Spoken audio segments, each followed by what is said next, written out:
Hi Ron, Forristicat here.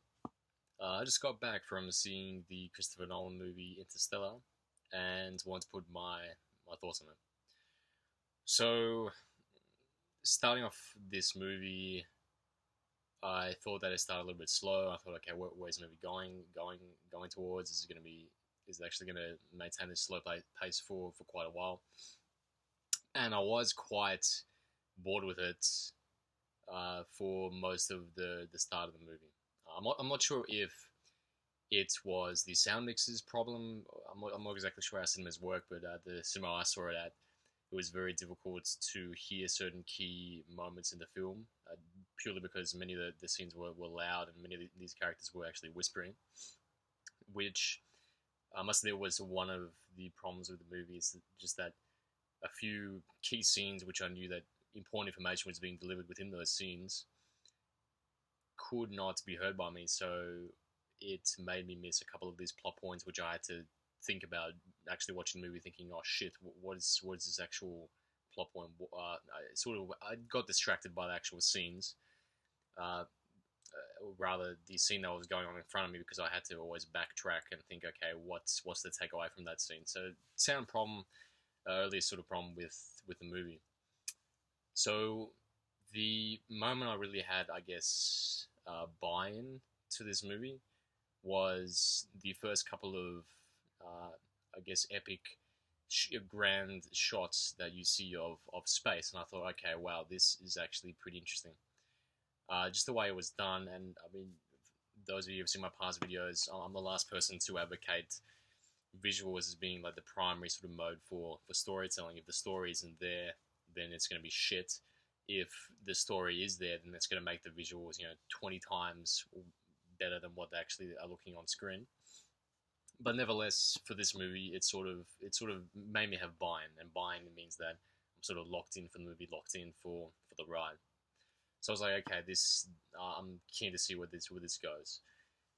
Backtracking to the use of sound where the space capsules were detaching from one another, where there was silence, lack of music, that was very good, and no doubt a conscious choice by the sound editors here to have this very atmospheric silence within space. I thought that was a good choice. Well, once again, going to the plot now, I felt that there wasn't enough setup, and I mentioned this in too many videos. There wasn't enough emotional setup or relationship setup between our characters, and this shouldn't take that long to set up. And it sort of blows my mind why writers of movies don't incorporate these key scenes, which are very important, into their movies and into their works. Just having a couple of more bonding moments between Cooper and his daughter, Cooper and his son, Cooper and whoever that John Lithgow character was. That's the thing that's going to make me care about these characters, and it felt like a lot of that sort of came later on. The only reason why it worked is that they had a couple. I mean, the story writing was centered around themes which were very, very emotional, and it worked despite not having that set up beforehand, that sort of emotional relationship foundation, and that's why it worked. But if they were going with something with less, I guess, emotional or archetypal juice behind it, then it would have been like Godzilla or something. Just felt flat on the face, thinking, why do I care about these characters? So rather than thinking, oh, I care about these characters because I've seen them go through all this stuff, which is, I guess, the more quote unquote safer way to do it. I was thinking, oh, I care about these characters, and don't get me wrong, I did end up caring about these characters, which is good, but it was for the reason of, oh, okay, because I understand the situation of a father and his son, a father and his daughter, a father trying to save the whole world, and those sort of very strong emotional, I guess, fuels for this story is what made it work. But once again, I'm in amazement why these setups are not done the way they should be. I would understand in most movies and things that I'm seeing.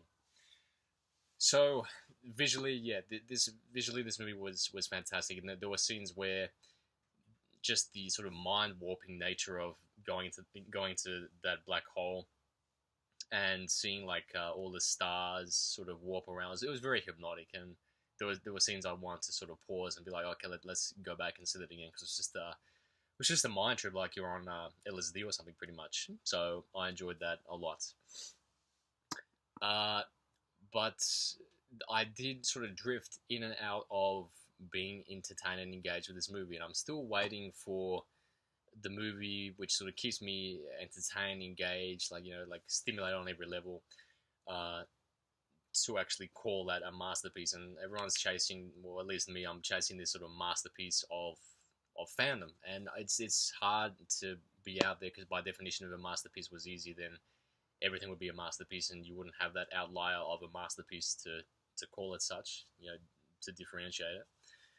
So I get that it's hard to do, and I wasn't going to this movie thinking it was going to be a masterpiece, but I did think it was above average overall. So I'll say my rating, I guess, for the end of this speech. But the moment which sort of really hooked me, and I'm thinking, okay, this is a pretty damn good movie. Maybe I'm judging it too harshly. Is the whole scene where you just see that massive tidal wave come up in that on that planet, and you're thinking, oh wow, this is amazing. Like, and it really does get you thinking. Who knows? Like, there could be a planet out there that has tidal waves this big, and that sort of just like blew my mind a little bit there, thinking this could actually be a reality. Who the hell knows?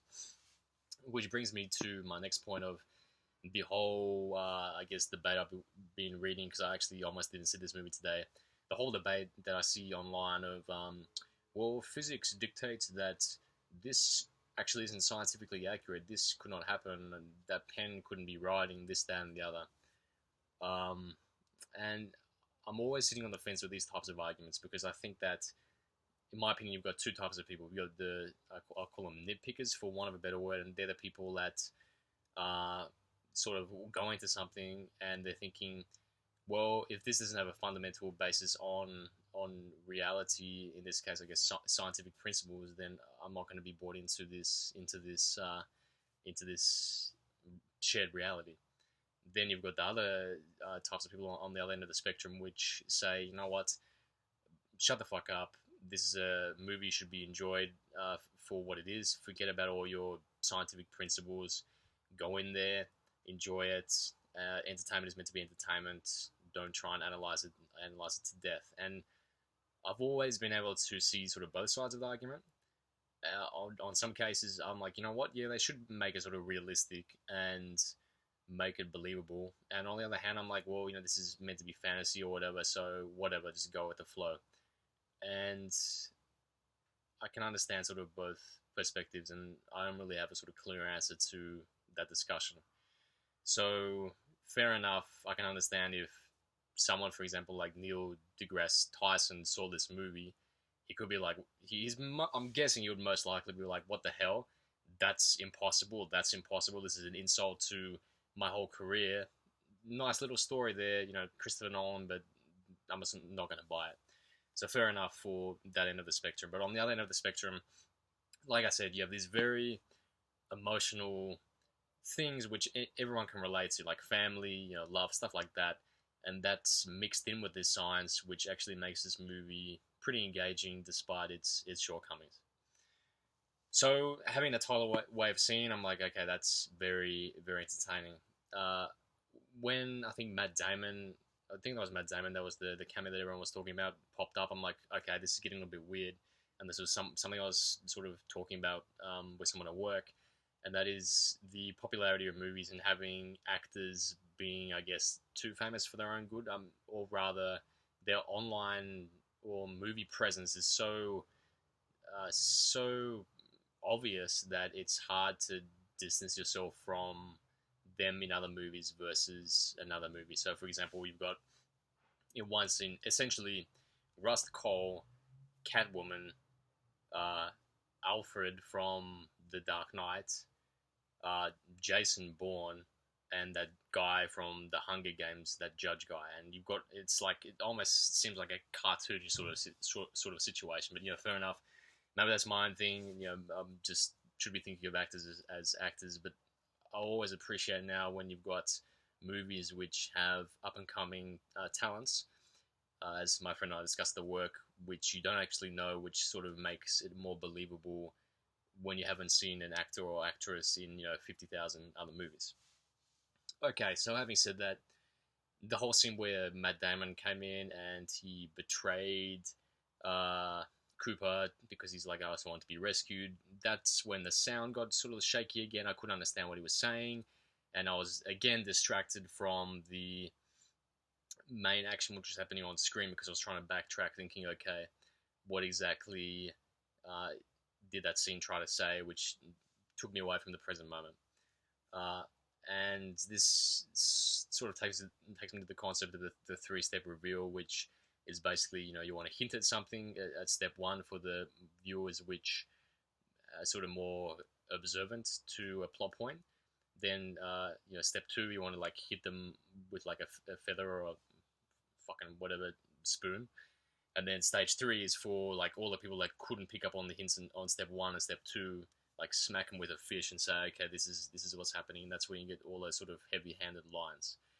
And there was, I guess, a lot of heavy-handed lines, I guess, to sort of spoon feed those, myself included. Don't get me wrong, I'm not saying like, oh, I'm intelligent because I understood the whole movie. Like, I found it very hard to follow at times, partly because of the sound reason, another times because I wasn't reading the subtext, I guess, or missing the dialogue here and there.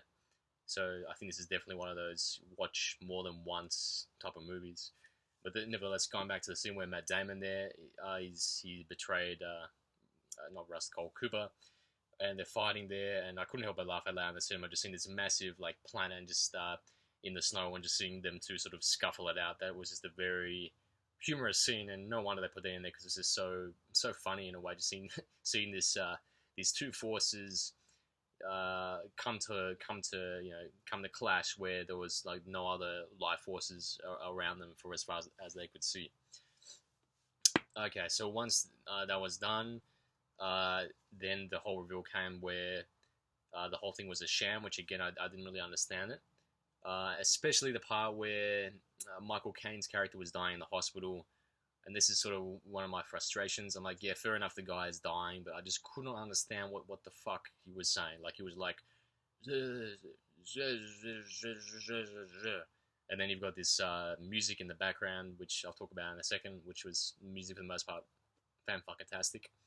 And I'm like, okay, music is indicating that I should be paying attention to what Michael Caine, the butler, is saying on screen here. I can't understand him because he's dying, and then I had to have that sort of stage three slab with a fish pointer out to me that the whole thing was a sham. I'm like, why it's a sham? Why is this a sham? And that sort of again took me out of the moment, and I had to sort of backtrack in my head as to why this whole thing was a sham. And ultimately, from what I understood, the whole thing was really just a push to get them away from Earth to colonize externally, as opposed to saving the people which were actually on Earth. So it's really manipulation by that character there to focus on efforts outside of Earth instead of trying to save the people from Earth, which he believed Earth was doomed.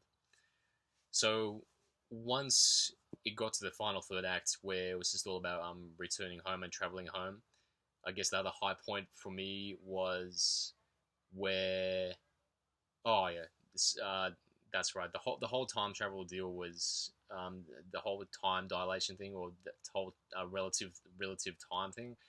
That was really enjoyable. I have like sort of watched a couple of documentaries around the place, and that whole concept of 1 hour in one place is like 7 years in this case in this movie. On another place just blows my mind, and just having that tied into this familial or family situation was very, very interesting to me.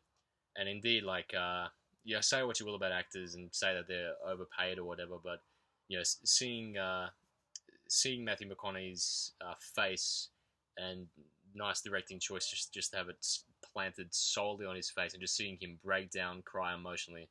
I swear, like there wasn't a sort of got very dusty there in the cinema.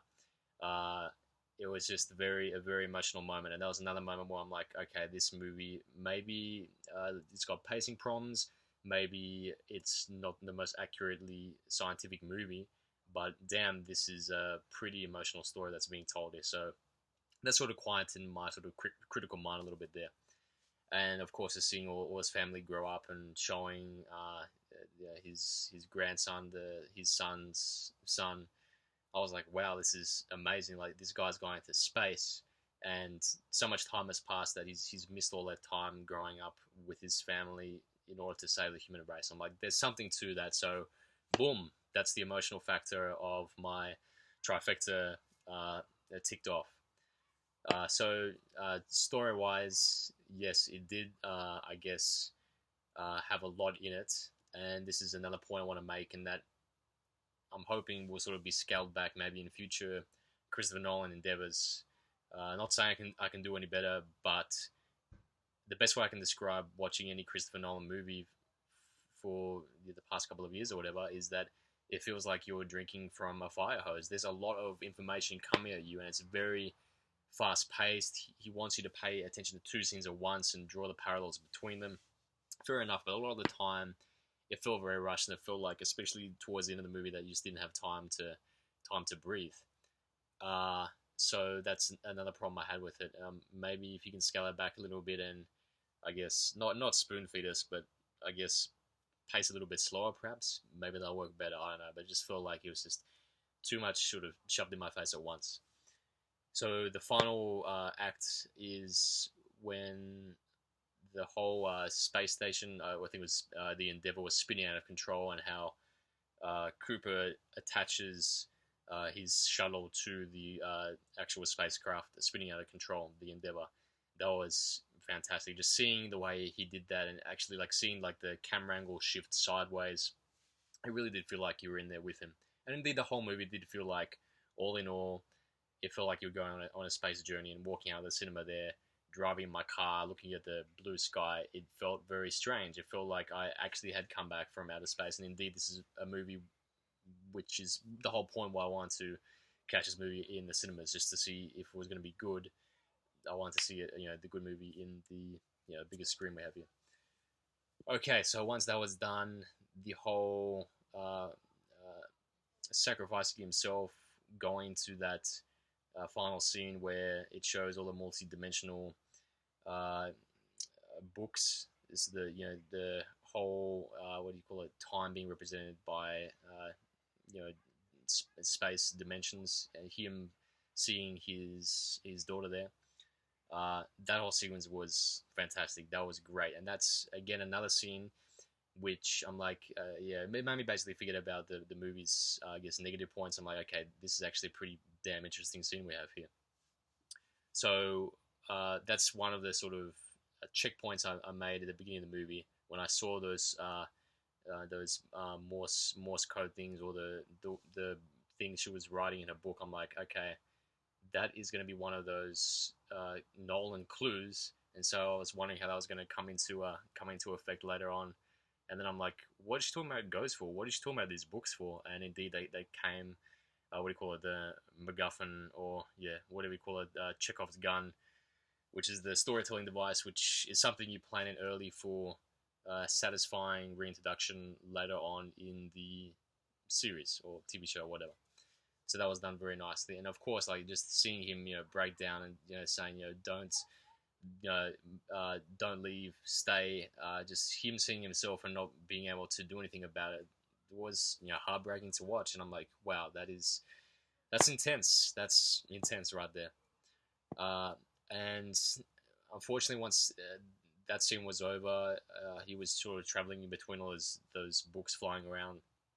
Again, it was another heavy-handed scene where he's like, oh, like love is love is quantifiable, blah, blah, blah, and he starts giving all this basically monologue again, drinking from a fire hose, and it felt like it was too much stuff too much stuff Nolan was trying to make me understand being shoved in my face at once. And indeed, the most satisfying, just like any murder mystery, the most satisfying conclusions are the ones you reach yourself. And if you're being given that many clues at once, you're not reaching yourself, because it's someone saying essentially, do you get it? Do you get it? Do you get it? Do you get it? Do you get the themes I'm trying to present in this movie? Do you get it? Do you get it? Do you get it? Okay, I'll have my main character spout out like these three lines. Do you get it now?